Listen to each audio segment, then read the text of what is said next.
Hello, this is Dr. Alan Branch at Midwestern Baptist Theological Seminary.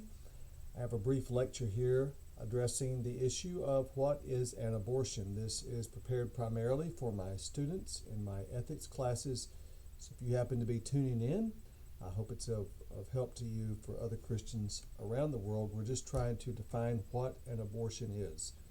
So to get some perspective on the morality of abortion, we need to understand what's going on in the act. What exactly is an abortion? What is it we're debating?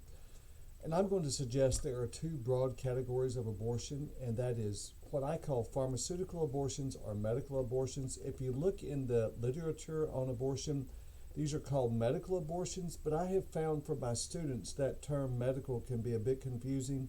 So for preachers, I refer to these as pharmaceutical abortions.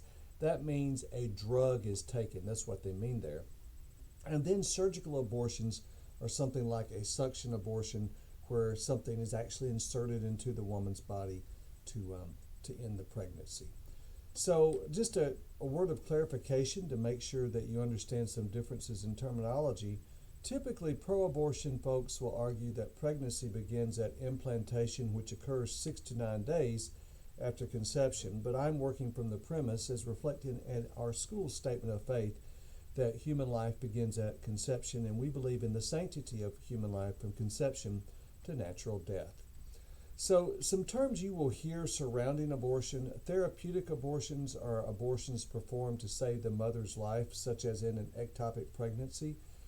The vast majority of evangelical ethicists agree this when a mother's life is in imminent physical danger, such as in an ectopic pregnancy, the only moral thing to do is to end a pregnancy. I have another set of notes on that you can look at if you are in one of my classes. But keep in mind, when evangelical Christians and conservative Christians talk about the life of the mother, we have an imminent danger like an ectopic pregnancy in mind. But typically, liberals will include all sorts of things like financial health, emotional health, stress in life. All sorts of things are going to get shoved into that category of mother's health. So conservatives have a narrow definition, and liberals have a broader definition. Eugenic abortions are abortions done because of some perceived defect in the child, for example, Down syndrome. The vast majority of children who are diagnosed with Down syndrome in utero in the United States are aborted. Then elective abortions, which is perhaps 93% plus of abortions in the United States, are just done for the sake of convenience. So to give you an idea of these two terms, pharmaceutical, also known as medical abortions, versus surgical abortions. In a pharmaceutical abortion, a drug or a combination of drugs is used to end the pregnancy. In a surgical abortion, the procedure is actually performed on the woman to end the pregnancy. So I'm going to scoot quickly through these things. Again, you have my class, you have an extensive set of notes in front of you. But let me say a few things here. The word you are looking for is an abortifacient, and that means a drug that causes an abortion, that intentionally ends a pregnancy. The most famous one is RU486, known by the brand name Mifeprex. And what I want you to know is it is basically a process. It's not just a one-step process. It takes follow-up with the provider, the abortion provider, and you see the steps here. This is why some women actually prefer a surgical abortion, because with a surgical abortion, unless there are complications, she goes home and doesn't have to go back to the physician, to the abortionist, I should say. Well, in Mifeprex, it's a bit different, and so there's follow-up that has to occur. However, it doesn't require intrusion into the body, so it is gaining in popularity. What you would need to know: it's not a morning after pill. It is not a morning after pill. Do not use that term in reference to Mifeprex. I often hear people make that mistake. Plan B or Ella would be what you would call a morning after pill, but not Mifeprex. One thing I want to add about the medical abortions, the Mifeprex, is that under the Obama administration, the use of these abortifacients was extended up to 10 weeks gestation. And they have gained in popularity, which you will see in just a moment, and it's changed the abortion data and regarding the methods that people are using for abortion. So I'm going to walk you through several surgical methods of abortion. Some of these are far more common than others. I will tell you right now, when it comes to surgical abortions, suction abortion is by far the most common. Suction abortion in the first trimester. So the vast majority of abortions are in the first trimester. The largest percentage of those are suction abortions, though pharmaceutical medical abortions with RU46 mifeprex are increasing. These are very violent procedures, so I want to alert you before we discuss this. Many of my students find this unsettling. Well, I hope it is unsettling. It should be. It's a very violent procedure against an innocent human being. But let's talk about them. I will spend more time on some than others. And I will try to alert you to the ones which are most common and those which are used very infrequently. So, first of all is menstrual aspiration or manual aspiration. This is a method that's gaining some popularity outside the United States in third world settings because basically it's a suction abortion very, very early in pregnancy, 1 to 3 weeks. And the idea is you just, even a midwife or a nurse practitioner could do this hypothetically in a third world setting, a rather primitive setting, and just uses a manual suction device like this. Some have touted this idea here in the States for very early abortions because it wouldn't require an MD abortionist to do it. But again, a midwife, they're hypothesizing, or a nurse could hypothetically do these things and thus save cost. But it's very rare here in the States. It's an idea that's being touted outside the States. We will spend more time on this in suction, curettage, vacuum curettage. Also, it's a suction abortion. That's what you would want to call it, a suction abortion. This is the most common method of abortion in the United States. Used to be accountable for about 80% of first trimester abortions or even more, but that's changing. So the main process, I should say, is this. A vacuum device that I'm told is about 28 times stronger than the vacuum you would have in your home, sucks the baby out of the body, tears it apart, and the child is sucked into a jar. It's also called a suction abortion, vacuum curettage. And this is, in fact, what most people think of when they hear the word abortion. It is the most common type of abortion in the United States. It occurs in the first trimester. And it's a suction device is placed in, the cervix is dilated in through the vaginal canal, through the cervix, into the uterus, and the baby is sucked out into the jar. The American College of Obstetricians and Gynecologists says it can be used up to 13 weeks of pregnancy. It's basically first trimester. This is very violent, what you're going to see here, but you see the process on this slide, how the baby is sucked out, and then a curette is used to make sure that everything is removed. And indeed, if you've heard of babies being sucked into jars, that's what happens. Just to give you some perspective, this is a child at 12 weeks. So let me give you a bit of information about abortion data from the CDC. In November of 2019, the new surveillance report from the CDC was produced on abortion. And at that time, about 91% of abortions are first trimester, and 28% of these were by the abortion pill, mifeprex, RU46. And surgical abortion was only about 60%. So you can see the number has decreased. And the popularity of the abortion pill is changing the abortion data. I'm only speculating at this point. This is just Alan's opinion, so I have no hard data on this. I don't know if it is more difficult to track the number of medical or pharmaceutical abortions. I would think that it is, but again, I don't know. But that's a question I have. Suction abortion is still the most common, but many women are now using the abortion pill. I should say many more women. Thus, the number of suction abortions has decreased. This is a slide from the Guttmacher Institute, arm of Planned Parenthood. They are pro-abortion, as you would know. And what they're showing here is the number of abortions has decreased in the United States. Simultaneous with the decrease in the number of abortions is an increase in the percentage of medication abortions. That means pharmaceutical, the RU46 and mifeprex. So that's an interesting slide to give you some perspective.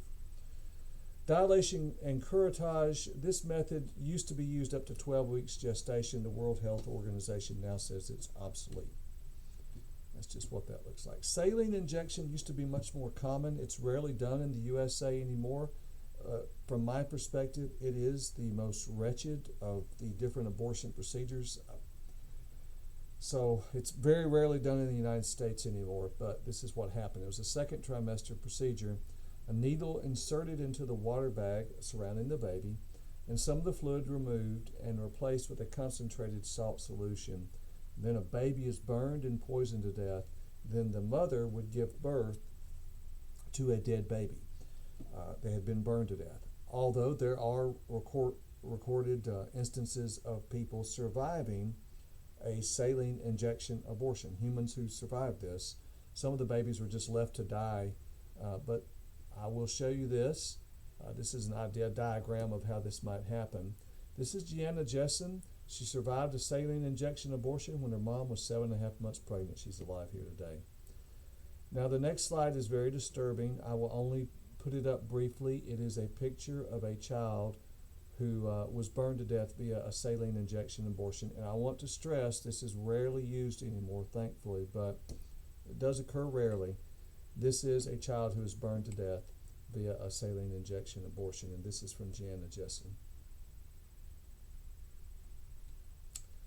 Hysterotomy. Let me alert you to the use of the word hysterotomy. Hysterotomy is basically a word that means incision in the uterus, and so from that perspective, technically a surgeon or an OBGYN would make a hysterotomy, an incision in the uterus, for cesarean section for the purpose of saving a child. However, a hysterotomy abortion is very rarely used, only 51 in the USA in 2016, and it's very rarely used second trimester abortions, and the goal here is to kill the baby. Usually this is only used when some other method has failed or there's some extenuating problem that the other methods of abortion can't be used. I probably should move this further down in the slide deck because this is more common in second trimester, and this is, when you think of a second trimester abortion, this is really what you should think of: dilation and evacuation. It's very similar to a suction curettage, but it's performed after 12 or 13 weeks of pregnancy. These dates kind of move around depending on who's talking, but all first trimester is what we're talking about. 12 to 13 weeks first trimester, 14 weeks or so following second trimester. So this is the most common procedure for ending a pregnancy between 14 and 21 weeks.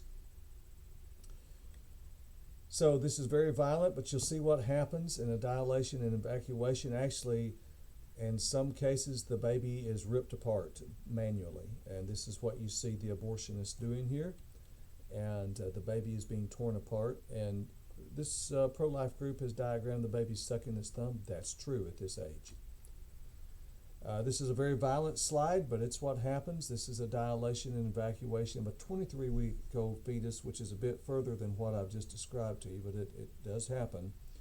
And you see the baby is torn apart, ripped apart, and pulled out of the womb. It's a violent procedure.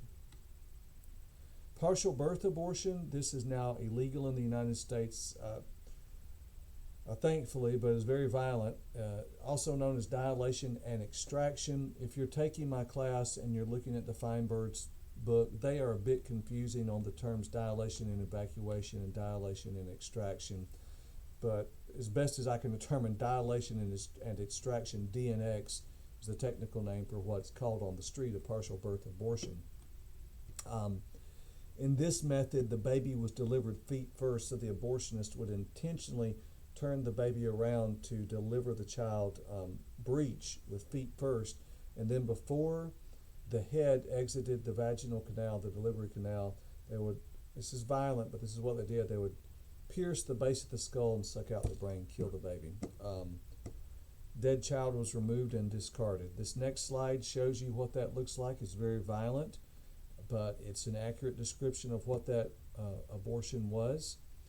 And you see the process there, the baby being killed. So the reason it was done this way was because if the child is still in the vaginal canal, it's still considered a target for abortion. Once it gets outside the vaginal canal, in the crazy moral universe of the United States, suddenly a different set of rules apply, but same child 1 second later as opposed to 1 second earlier. It is illegal in the United States. I'm not clear on how it is used, if it is used elsewhere in the world. I simply do not know. So who feels pain in an abortion? I, I want to move past the pain of the mother and the father. Certainly there are people who struggle with the after effects of abortion. I will tell you, there are people who've had abortions, and honestly they feel no qualm of conscience as they move on with life. Many people do, many people do not. So when we preach on these issues, there are occasions when people will react quite violently because we are hopefully being used by the Holy Spirit to awaken a dead conscience. But I do want to talk about the baby. It's beyond a reasonable doubt that the unborn can feel pain possibly as early as 8 weeks after conception and definitely by 13 and a half weeks. So the neurological structures necessary for pain sensation are there. These requisite structures begin developing at 8 weeks and are completely in place and they are functioning by 13 and a half weeks. So this is just absurd. I put it up there that I have no idea. Sometimes people say things, my baby is pro-choice. This is a person who's lost her moral reasoning and her ability to really reason rationally on moral issues. And that's what happens when you abandon moral absolutes. You say absurd things. So because all these requisite structures are there, it's reasonable to assume that the babies, a great many of the babies being suctioned to death early in pregnancy are feeling pain. I'm going to just skip past the health risk associated with abortion. There's a great deal of debate about breast cancer and abortion, and I'm certainly against abortion. I'm pro-life, and I'm concerned about women with breast cancer. My mother had breast cancer, and she lived through it. She died of heart problems years later. So I'm concerned about breast cancer. I've not been convinced by the direct link between abortion and breast cancer, and I just think we as pro-life folks need to make sure that we use the best data we can. There's plenty of arguments against abortion just from the violent nature of the act and the degrading nature, what it does to human life. I'm going to scoot past this on amniocentesis. How many abortions in the United States? What I will tell you is there's two groups that track this, the CDC and the Guttmacher Institute. CDC, a government agency, and then the Guttmacher Institute, which is a research arm of Planned Parenthood. And most pro-life folks will tell you the Guttmacher Institute gives more precise data. So their numbers typically come in higher than the CDC. Why? Well, the Guttmacher Institute is in a rather grisly fashion seems quite obsessed with tracking exactly how many abortions abortion providers provide, and so they get their data directly from the abortion providers, while the CDC is relying on state agencies to report to them. And for reasons not clear to me, apparently some states are not cooperating with the CDC on this. They don't feel they're mandated to do so. So what we know is this. By 2018, there were well over 60 million abortions have been performed in the United States. You're safe enough just to say that since 1973. Over 60 million abortions. I want you to let that number sink in as well. If I could just say a quick word, there's lots of questions about immigration and how that should look in the United States, especially immigration across our southern border. And there's been a large public debate. One of the things I would point out to you just from my perspective is these are 60 million potential workers that aren't here. So one of the reasons, among many, the immigration issue is highly complex. I'm focusing on one variable that does influence it. And one variable is the fact that we've killed a generation of workers, and the reason why our Hispanic friends from the South see jobs available in the United States is because the workers aren't there. So there is a need for workers because to be brutally honest, we just killed them. So it does have lots of effects on public policy beyond just the legality of abortion. The number peaked in 1990. It has been decreasing since then. This just gives you a snapshot of CDC data over the years and how that's kind of gone down. And I showed you the slide earlier from the Guttmacher Institute that 2017 was the lowest number of abortions, I think, since Roe v. Wade. So outside the United States, if you're one of my students that is an international student, 30% of pregnancies in Europe end in abortion. and then a higher percentage of pregnancies end in abortion in Eastern Europe than the rest of the region. So, who's getting an abortion? I will just tell you, cohabitation is correlated to a higher abortion rate, and it seems that couples that live together outside of marriage abort their babies more frequently than married couples do. That shouldn't surprise you. A lot of men want to live with a woman simply for easy access to sex, and they do not want a child. In fact, they're assuming that the woman's going to engage in some form of contraception to prevent any opportunity for pregnancy. Minorities are overrepresented. You've heard this data, it's true. So in 2008, this is a snapshot. Just one. I didn't pick this year for any particular reason. It's merely a snapshot. In 2008, African American women had the highest rate of abortion, that's 40.2 per 1,000, followed by Hispanic women. And in 2010, this was very frightening. In New York City, there were 83,750 abortions recorded, documented. Of these, the race or ethnicity was known for about 80,000. And of those for whom the race or ethnicity was known, 82% were African American or Hispanic. That should disturb you. It should disturb you deeply. So this just shows you the percentage of the U.S. population and the annual abortion rate. So let me show you this. African Americans, blacks, make up about 14% of the population 2008 to 2010, but about 36% of the abortions. So it's disproportionate. It's disturbing, and it should bother you that any child is aborted. This data should disturb you that African American babies are aborted at a much higher rate than other children. This is a snapshot from 2011, abortions by race in Arkansas. And so African Americans accounted for about 38% of the abortions, but 16% of the population. So there's something going on there. There's a focus on minorities that is disturbing, and I don't like, and I think this data demonstrates to me, at least my assumption is, someone's focusing on aborting minority babies. So poor women have a higher abortion rate. The number of abortion providers has continued to decline. Let me just say this about the gestational age at abortion and the type of abortion. So here's what I would tell you. In 2016, this is from the CDC's report that was released in November 2019, almost 2/3 of abortions were performed prior to at 8 weeks or earlier gestation. So the vast majority of abortions occur 8 weeks or earlier. And nearly 91% were performed in the first trimester. So the vast majority of abortions in the United States of either pharmaceutical or surgical are performed in the first trimester. Fewer abortions were performed in the second trimester. And what I'm getting at here is that the vast majority of these are early. So women who have abortions it seems make the decision rather quickly to do so, and of course the men involved, boyfriends, husbands. So we're going to move forward, and I'm going to close with just saying a few things about Planned Parenthood. As you might have imagined, as a conservative Christian, I'm opposed to Planned Parenthood at multiple levels on many issues. I'm hard pressed to know an issue where we would agree. But yes, they were founded by Margaret Sanger. Yes, she was a nasty lady.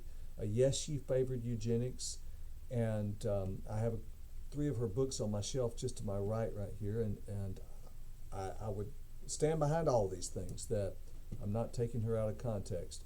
And Woman in the New Race in 1920, she said the most merciful thing a large family does to one of its infant members is to kill it. That's a direct quote from Margaret Sanger. It's actually a federation of a lot of different groups around the United States, kind of loosely organized together. But yes, they get tons of money. If you're looking for one more reason not to like Richard Nixon, they started getting federal money in 1970. I am deeply disturbed and morally offended as a Christian in the United States that my tax dollars go to fund Planned Parenthood. It's immoral and it should stop. My wife and I give to a pro-life ministry here in our city. If abortion is going to be legal in this country, and I wish it wasn't, and I hope it ends someday, but if it's going to be legal, my answer is that people in favor of it should pony up and fund it themselves, not ask me to do it. It's ungodly, and I hope it ends someday, but taxpayer funding of abortion is morally reprehensible. It's the largest provider of abortions in the United States. They kill babies for money. That's what they do. So, profiteering from abortions, you remember this back a few years ago, some intrepid young pro-life folks called Deborah Nucatola on camera, surreptitiously captured her on camera, and here's what she said. Well, we've been very good at getting heart, lung, liver, because we know that I'm not going to crush that. I'm going to basically crush below, and I'm going to crush above, and I'm going to see if I can get it all intact. What are they going to do with this stuff? They're going to sell it. So, and she's doing all this while drinking red wine and having, I'm assuming that's red wine, having this nice lunch at some nice restaurant. And, we're eating, this is what we do. We eat lunch and drink our wine, and we talk about killing babies. This is a seared conscience. I would say to you, I would echo what my Roman Catholic friend, Mother Teresa, said at the National Prayer Gathering several years ago, when she said the greatest destroyer of peace in our nation today is abortion, because if you can do that to an innocent child, everyone else had better look out.